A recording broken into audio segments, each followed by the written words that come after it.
എല്ലാവർക്കും നീത കിച്ചണിലേക്ക് സ്വാഗതം. ഇന്ന് നമ്മൾ ഉണ്ടാക്കാൻ പോകുന്നത് മസാല കപ്പലണ്ടിയാണ്. മസാല കപ്പലണ്ടി ഉണ്ടാക്കാൻ വേണ്ടിയിട്ട് ഞാൻ 200 ഗ്രാം കപ്പലണ്ടിയാണ് എടുത്തിട്ടുള്ളത്. ഇനി ഇതിലേക്ക് ആവശ്യമുള്ള ബാക്കി സാധനങ്ങളും കൂടി എടുക്കാം. മസാല കപ്പലണ്ടി ഉണ്ടാക്കാൻ വേണ്ടിയിട്ട് ഇതിലേക്ക് മസാല ഉണ്ടാക്കാനുള്ള സാധനങ്ങൾ എടുക്കാം. കടലപ്പൊടി 3 സ്പൂൺ എടുക്കാം. ഈ സ്പൂൺ കൊണ്ട് 3 സ്പൂൺ നിറച്ചെടുത്തിട്ടുണ്ട്. 1 സ്പൂൺ അരിപ്പൊടി, വറുത്ത് വെച്ചിട്ടുള്ള അരിപ്പൊടിയാണ്. പത്തിരിക്കൊക്കെ വറുത്ത് വയ്ക്കുന്ന പൊടി.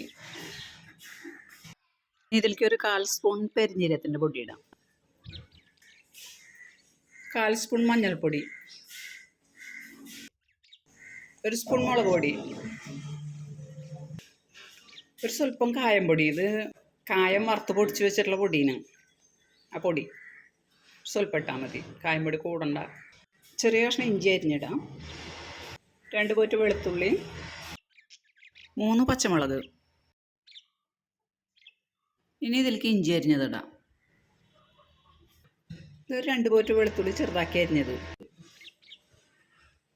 ഒരു പച്ചമുളക് അരിഞ്ഞത്. ഇതൊക്കെ ചതച്ചിട്ടാലും മതി.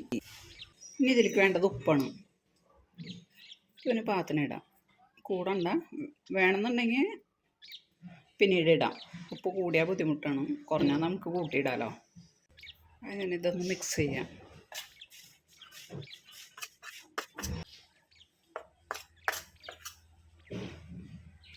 ഇതിലേക്ക് ഈ കപ്പലണ്ടി ഇടാം.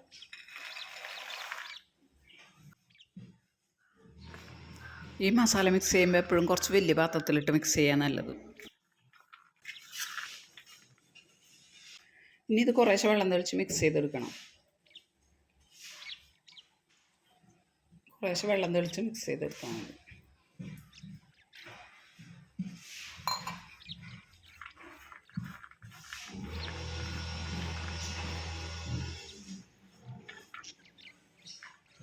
മിക്സ് ചെയ്യുമ്പോൾ നല്ലപോലെ ശ്രദ്ധിക്കണം, വെള്ളം കൂടാൻ പാടില്ല. വെള്ളം തെളിച്ച് തന്നെ മിക്സ് ചെയ്യണം, എന്നാലും ഇത് ഒറ്റയായിട്ട് കിടക്കുള്ളൂ. വെള്ളം കൂടി അത് കട്ട പിടിക്കും.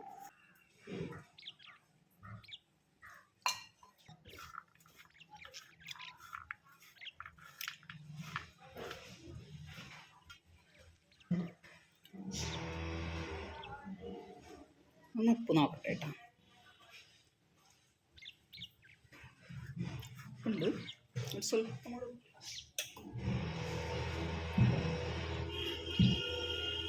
ഉപ്പ്.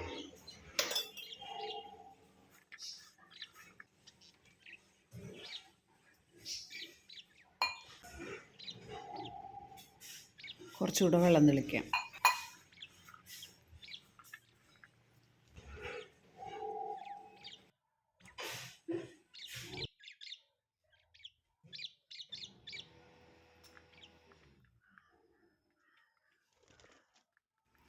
ഇത് ഉലർത്തിയെടുക്കണം.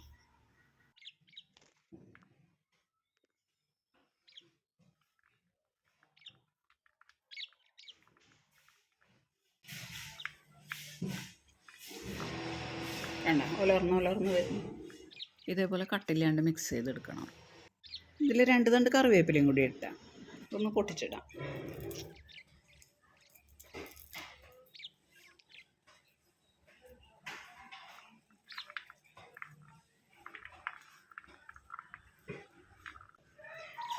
ഇനിയിപ്പോൾ അഥവാ ഒരു സ്വല്പം വെള്ളം കൂടിപ്പോയി വിചാരിക്കാം, അപ്പോൾ ഒരു സ്വല്പം അരിപ്പൊടി തൂളിയിട്ടൊന്ന് മിക്സ് ചെയ്തെടുത്താൽ മതി. അപ്പോൾ അതങ്ങനെ വിട്ടിരിക്കും. പിന്നെ ഒരു 10 മിനിറ്റ് കഴിഞ്ഞതിന് ശേഷം വറുത്തെടുക്കാം.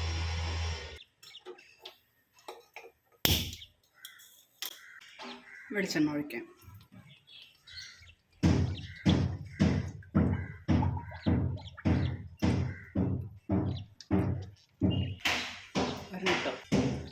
വെളിച്ചെണ്ണ ചൂടായിട്ടുണ്ട്. അപ്പോൾ നമുക്ക് ഫ്ലെയിം ഒന്ന് കുറച്ച് വെച്ചതിന് ശേഷം കപ്പലണ്ടി ഇടാം, അല്ലെങ്കിൽ ഇത് പെട്ടെന്ന് കരിഞ്ഞു പോവും. ഇനി കപ്പലണ്ടി ഇടാം. ഇടുമ്പോൾ ഒറ്റ തിരിച്ചിടാൻ നോക്കണം. ഇതേപോലെ ഒരു പരന്ന കയ്യിലേക്ക് ഇട്ടിട്ട് ഇട്ടാൽ മതി. പിന്നെ ഇത് കുറേശ്ശെ ഇട്ടിട്ടേ വറക്കാൻ പറ്റുള്ളൂ കേട്ടോ. ഇതിൽ നിറച്ചിട്ടിട്ടുണ്ടെങ്കിൽ അത് ആകെ കട്ട കുത്തും.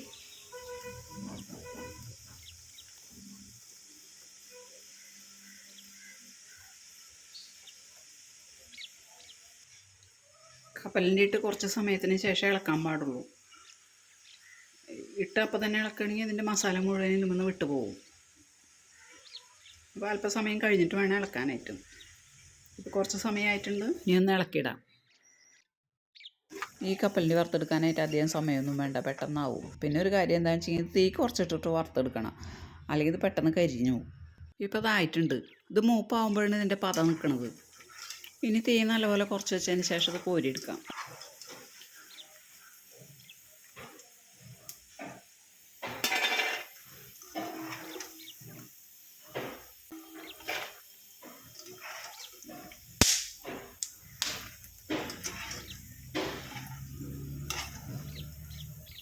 ഇനി ഇതുപോലെ തന്നെ ബാക്കിയുള്ളതും കൂടി വറുത്ത് കോരാം.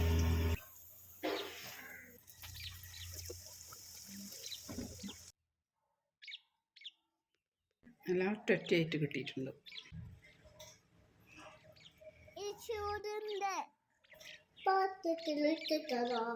വാവയ്ക്ക് പാത്രത്തിലിട്ട് തരാലോ.